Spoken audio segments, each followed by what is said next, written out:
ကြီးသွားခြင်းဆိုတဲ့ခေါင်းစဉ်အောင်မှာမတူညီကွဲပြားတဲ့အစားအသောက်တွေဆိုတာကလည်းစိတ်ဝင်စားဖွယ်အကြောင်းအရာတစ်ခုပါမြန်မာနိုင်ငံရဲ့မတူညီကွဲပြားတဲ့မြေမျက်နှာသွင်းပြင်အနေအထားအရမျိုးစုံစွာတည်ရှိနေတဲ့ဒေသအစားအသောက်တွေကလည်းမတူကွဲပြားစွာနဲ့ကောင်းမွန်နေပါတယ်မြဝကျွန်းပေါ်ဒေသလက်ပွတ်တာမြို့မှာရောဘလို့အစားအသောက်တွေရှိမလဲကျွန်တော်နာမည်ကလင်းခန့်ပါယင်းနေတဲ့လူတွေကတော့ရန်ကုန်သားလို့ခေါ်ကြပါတယ်ကျွန်တော်ရဲ့တကူတော်လက်ပွတ်တာ Travel Series Episode 4ကနေကြိုဆိုလိုက်ပါတယ်AR မြစ်ကနေအစစ်စင်ခွဲထွက်လာတဲ့ရွေးမြစ်ရဲ့အနောက်ဘက်ကမ်းမှာတည်ရှိတဲ့လက်ပွတ်တာမြို့ဟာသူ့အနေထားနဲ့သူအလှတရားတွေရှိနေတဲ့မြို့လေးတစ်မြို့ပါ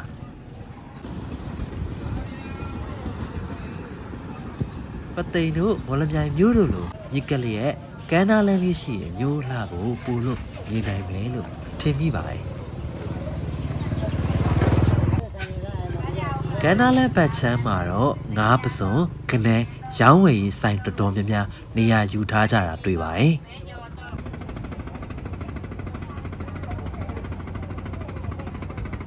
ခနန်းပေါ်ပေါ်များများရရှိနိုင်ပေမဲ့ခနန်းဈေးကတော့မသေးလှပါဘူးလို့ဒေသခံတွေကပြောကြပါတယ်သူကလက်ပတာကလေကဲဒီခြေလုံငန်းနေခမျိုးတို့တက်တဲ့မျိုးဆိုတော့ဟိုကကျွန်တော်တွေ့ရအောင်ဆိုရင်ခုခနန်းကောင်းဝင်လေးရှိတယ်ပြီးငါးပစုံကောင်းဝင်လေးရှိပါတယ်တော့မြစ်ကြီးကအချိန်ပါ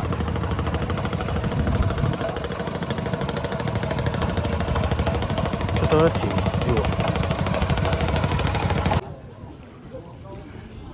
ဒါကတော့လက်ပွတ်တိုင်ရဲ့နေဝင်ချိန်ဆန်းဆက်မြင်ကွင်းလေးပါရွေးမြင့်ပြင်ကျဲကြီးကိုကြဲပြက်ရင်တွေ့ရတာတော်လေးကိုလှပပါတယ်ဒီမြင့်ပြင်ကြီးအတိုင်းရှေ့ဆက်သွားလိုက်ရင်ပင်လယ်ပြင်ကျဲကြီးကိုရောက်ဖို့သိပ်မလိုတော့ပါဘူး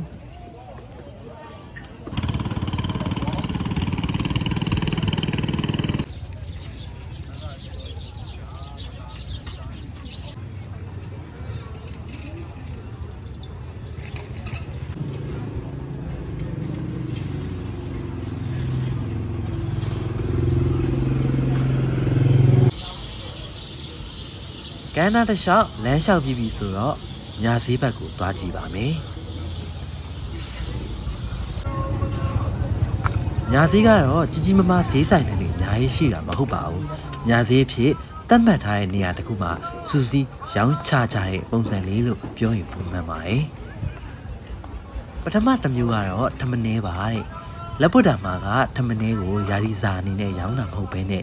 12ရာသီမျိုးမနက်စာညစာဖြစ်စားသုံးကြတယ်သိရပါတယ်မြို့နေရအများအပြားမှာထမင်းဆိုင်ထမင်းလှဲလေးတွေရှိကြပါတယ်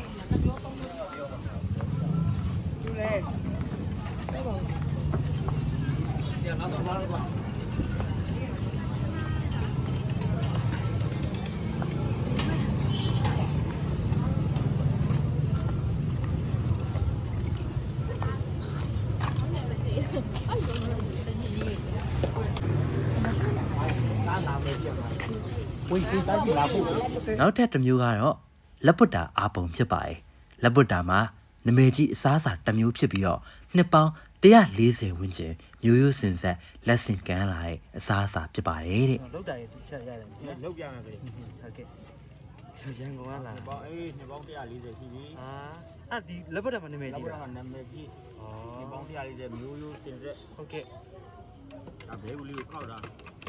ဘဲဦးခောက်တာဘဲဦးလေးကိုခောက်တာနှစ်140နှစ်ပေါင်း140ရှိပြီဒီတနေရာမှာပဲရောင်းတာလားဟုတ်ကဲ့လောက်တာတစ်မျိုးနဲ့ပဲရှိပါတယ်ဟုတ်ကဲ့ဘဲဦးနဲ့လောက်တာလားဟုတ်ကဲ့ဘဲဦးနဲ့လောက်တာလက်ပွတ်တာအာပုံကလက်ပွတ်တာတစ်မျိုးတည်းမှာပဲရှိတာဖြစ်ပြီးတော့မုတ်တစ်ခုကိုဘဲဦးတစ်လုံးသုံးလို့လုပ်ပါရဲ့ရန်ကုန်အထိယူလို့ရအောင်အထားခံတယ်လို့လည်းသိရပါတယ်မုတ်နှစ်တွေနဲ့အတူဘဲဥကိုသုံးထားတာဖြစ်ပြီးတော့ဘဲဥကစားလို့လေးတာကြောင့်သုံးတာဖြစ်ပါတယ်တဲ့ကျုပ်မသုံးဖြစ်တာကတော့စားရတာပေါ့လို့ဖြစ်ပါတယ်တဲ့ဘဲဥတစ်လုံးလုံးသုံးရတာပေါ့နော်အဲ့ဒါကြောင့်2500ဖြစ်သွားနော်အေးပေါ့ဘဲဥတစ်လုံးတော့ခုဈေးကဟုတ်ပြအဲ့မုံနှစ်တွေပါတယ်ねပေါ့နော်တာချူကြီးပါတယ်ဂျုံပါတယ်မပဲပါတယ်ဟောင်းလေး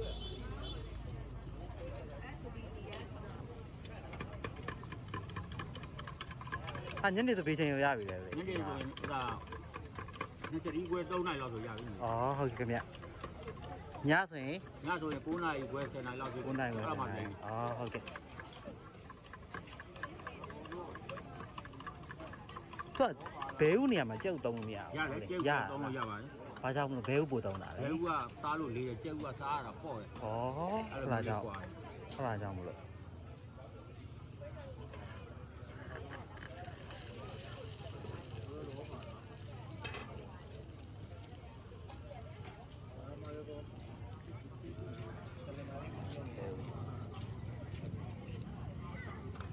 လက်ဗဒအာပုံကိုတကြားထုတ်လေးနဲ့တုစားရတာဖြစ်ပြီးတော့တကြားထုတ်လေးထဲမှာထည့်ပေးထားတဲ့တကြားအရေးအတွက်က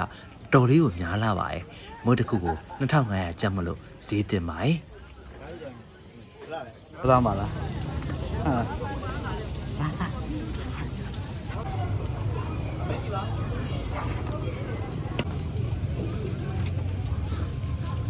ဒီမနော်ခဏလေးနော်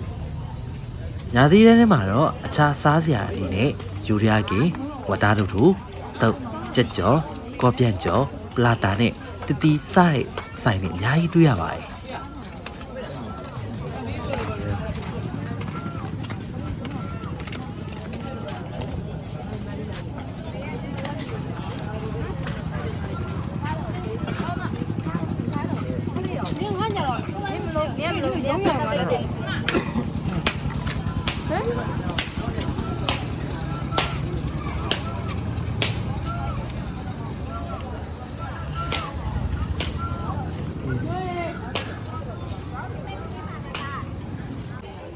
ညာစီမှာထိုင်စားကျင်တာနဲ့ဝဒါတူတူဆိုင်လေးတစ်ဆိုင်မှာဝင်ထိုင်ဖြစ်ပါတယ်။ဖလော်လေးရိုက်ချင်တော့တီးချဝိုင်းမှာထိုင်ဖြစ်ပါတယ်။ဝဒါတူတူကို100တန်း200တန်းဆိုပြီးတော့2မျိုးရှိရယ်။တီးချပကံနဲ့လာချတာဆိုတော့တိတ်တော့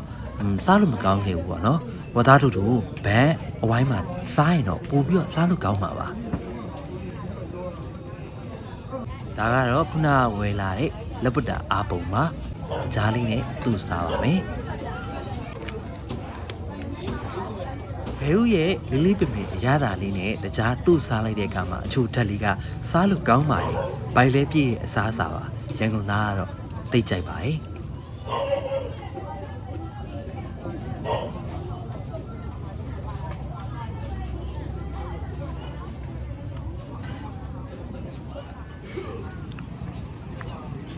စားပြီးတော့အချိုလေးတဲကျင်တာနဲ့ညာစည်းရတကူတီးတော့အေးဆိုင်လေးမှာရေခဲတုပ်သွားမှာပါတယ်။တပွဲ3000ပါတဲ့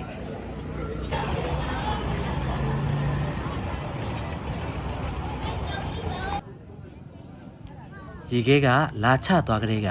အရေးပြောနေတာညားတာလေးရဲ့အချိုကိုထူးခဲထားတာမလို့ချူရီလုံးပါရဲ့အချိုတိတ်ကြိုက်တဲ့တူဆိုရင်တော့တဘောကြမှာပါ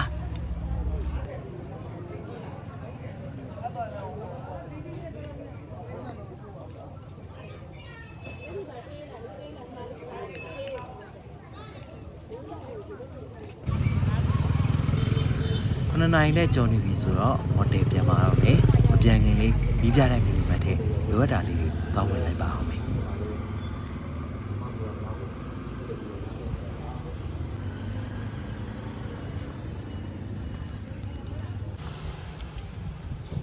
ကဲရောက်လာပါပြီည9နိုင်73ရှိပါပြီဒါကျွန်တော်ညဘက်နေဝင်ပါဟယ်လိုဟိုတယ်ကိုကျွန်တော်9နိုင်ခွဲဝန်းကျင်လောက်ကပြန်ရောက်ပါတယ်ဝယ်စားလေးပါတယ်နည်းဝယ်စားလေးပြန်လဲပြီးသွားတော့ကိုဘယ်နိုင်ရှိပြီလဲဆိုတော့ကခုက8နိုင်နဲ့73ရှိပါပြီနည်းတော့ပတ်တာညောင်းတော့ညောင်းပြီပေါ့နော်နားယူတော့မယ်ခုနကတော့မီးပြတိုင်းမီနီမတ်ကိုရောက်တယ်မီးပြတိုင်းမီနီမတ်ကိုရောက်တော့ပါဝင်လဲဆိုတော့ကိုကာကိုလာတမှုဝယ်လာတယ်ပြီးတော့ဒီကြောက်ကြောင်အတင်စားကြောက်ကြောင်ကိုညပကြိုင်ဗိုက်ဆာမှာဆိုအားလေးဒီကဝယ်လာပါတယ်နောက်ပြီးတော့မနေ့ကညမွေးနေ့မနေ့ကဇန်နဝါရီ3ရက်နေ့ကကျွန်တော်မွေးနေ့ဆိုတော့ တက်တက်ရက်လေးဖြစ်ချင်တော့နည်းနည်းနှကမ်းမှုလေးနည်းနည်းထွက်နေလို့ဟလားကျုပ်လေးသွားဝယ်လာတယ်